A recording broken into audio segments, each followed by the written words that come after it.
Hey guys, Mickey Kilby here, and welcome to another episode of Mickey's Place. I am so excited that you guys are here with me today. And today I want to talk to you guys about mastering mom guilt. I mean, raise your hand if you've experienced that. I'm pretty sure that we all have as moms. So I want to talk to you guys about, ways to kind of let that go and just start enjoying life and your kids and everything a little bit more. So first, let me ask you a question. What is your most memorable mom guilt moment? I'll go first. Yay. I remember forgetting my daughter's name, and this was our fourth baby. And so she was probably like 8 or 9 at the time, and it was while I was going through Lyme treatment. And I know that we could say, hey, my brain was all messed up. I was having all these, brain fog things and all the things like that. But it's still a memorable moment for me. I couldn't say her name. I was having a lot of issues with like speech and stuff at that time. And it was almost like a stroke patient where like I could hear her name in my head, but I could not say it.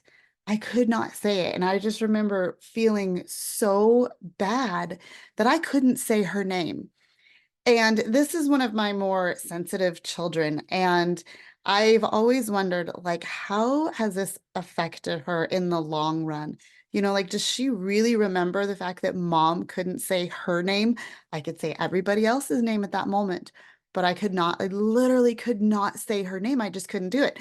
And so for me, that just like kills me. Like, oh my gosh, I cannot believe that I could not say your name. And so I'm sure that you guys have experienced that, to some level at some point. So let's kind of dive into things and let's talk about that. I want you guys to know that, sometimes it feels like we're not doing enough or I'm not doing enough. I'm not there enough for the kids. I really feel like it's time to just overcome this, toss it out the window, and get to the point where we know we are enough. We are enough for our children. God has given us these children to love on and encourage, and we're exactly what they need us to be. So let's talk about some things. So, recognizing triggers. What are some things that trigger you to have mom guilt? Is it social media? Are you seeing like the perfect mom online and her kids are always dressed all nice and that she looks like she's got all of her stuff together and her kids must listen to her and look how nice and happy they are? Maybe it's that you were so busy that you missed an event, that you couldn't go to an event because you had to work or whatever was happening. Maybe it's Satan. Maybe Satan's just getting in there and just messing with your mind and making you think that, gosh, you're just a horrible mom. You don't know what you're doing. My gosh, you don't even need these kids. Satan really can get in there and mess with us if we let him. Our job is to not let him. We need to put a stop to that. We need to pinpoint, what are these triggers? What is triggering me to feel guilty as a mom? What do I need to do about that? How do I manage those? Once we've realized, okay, you know what? These are not my thoughts. These are thoughts that are coming from Satan, and I don't need to listen to that.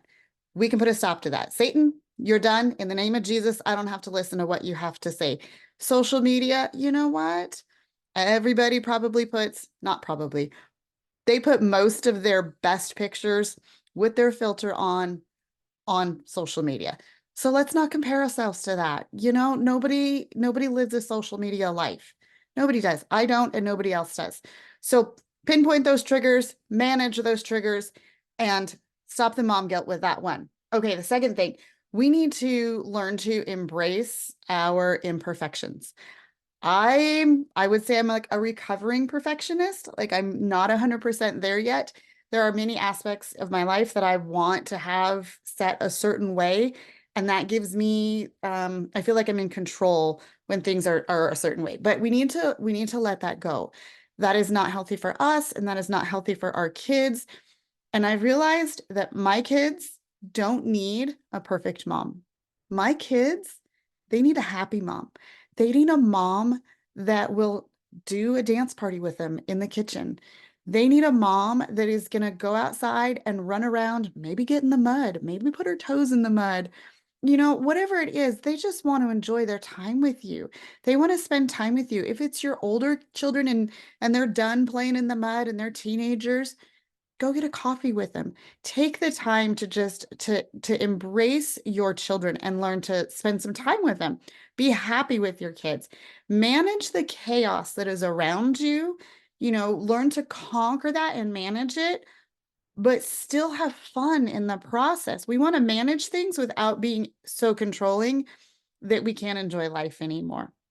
And then you guys, you need to set realistic expectations.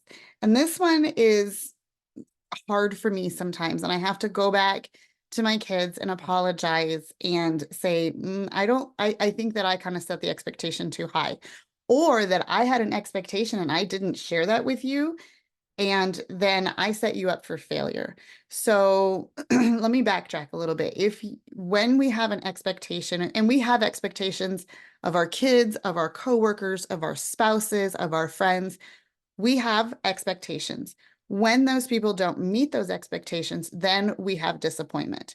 So we have to decide, did I set an unrealistic expectation, or did I not share that expectation with that person and they don't even know that they have to meet this expectation for me?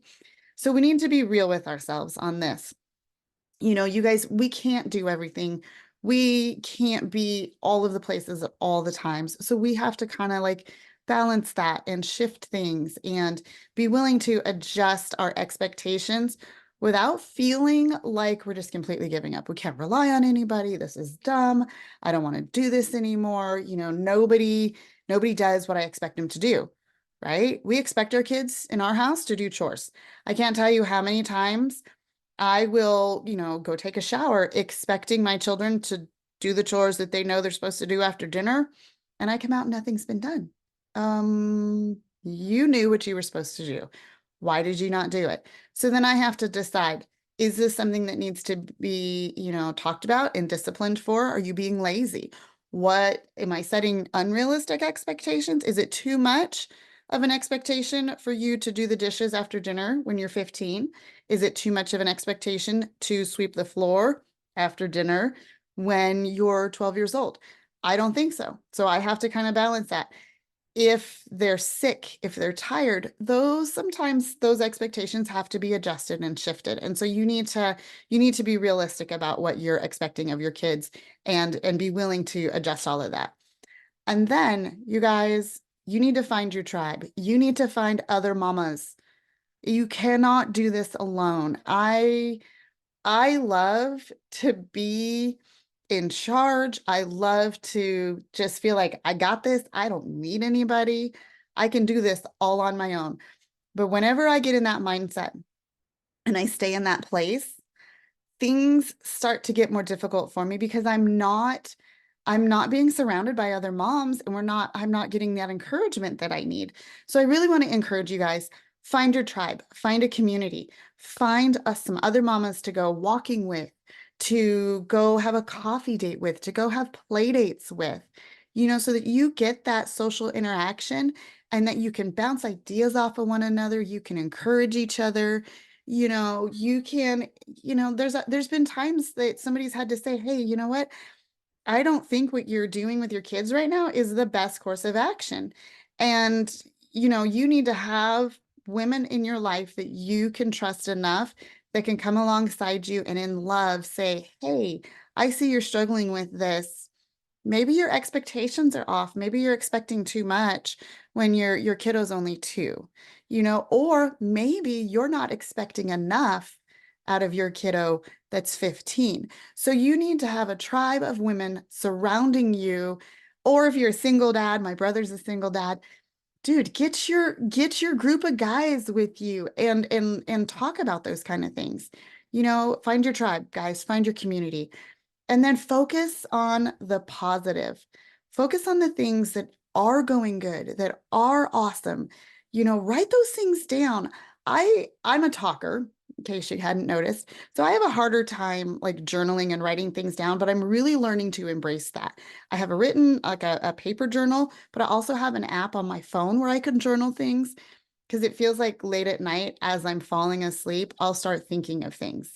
And I don't want to like turn the light on and write everything down. So I'll just pop my phone open and write in my journal app really quick.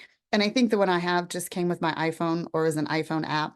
But there's so many other journaling apps out there. So write stuff down. Write the good things that happened for the day. Write down 3 things that you're grateful for. You know, the positive things that you experienced while you're raising your kids, while you're running your day and you're running around and you're doing your errands and stuff. Write the funny moments. We have our youngest, we've got the 7 kids, and our youngest, she is 4, and she constantly comes up with the craziest sayings or the weirdest things, and you're just like, what are you talking about? So we actually have started writing all of those things down, and it's so much fun as a family to go back and read what she had said. And sometimes she remembers saying it and she gets even more silly and she'll do it again. But it's been kind of like a family thing where we can go back and we can listen and go, oh my gosh, she was so crazy that day. This was so much fun that she said this. So just to recap, you guys, recognize your triggers and, figure out what that is and do something about that. Embrace your imperfections. You guys, we're not perfect. We're never going to be perfect, and we need to recover from perfection. Embrace the imperfection. Set realistic expectations. Reassess, often. Reassess, how the kids are feeling, how your husband's feeling, how you're feeling. Reassess things constantly. Find your tribe. Find your group of mamas. Find your group of dadas that you can just hang out with and encourage one another. And then focus on the positive things that's going good in your life. Focus on the funny things that your kids have done or the said or anything like that. So I love you guys. Thank you so much. If you got value out of this, let me know. We've got an awesome Facebook community that's going and encouraging one another. If you want us to be your tribe and you want to join in on that and let us love up on you, let me know. I'll have the link to our Facebook community down in the show notes. I would love for you guys to get in there. I would love to encourage you and just love up on you. And then we can just encourage each other. I think that would just be so awesome. All right, you guys, until next time, embrace the chaos with a side of sass, because everybody loves a little bit of sass. Stay balanced, stay blessed, and keep sipping that coffee. And I'll see you next time.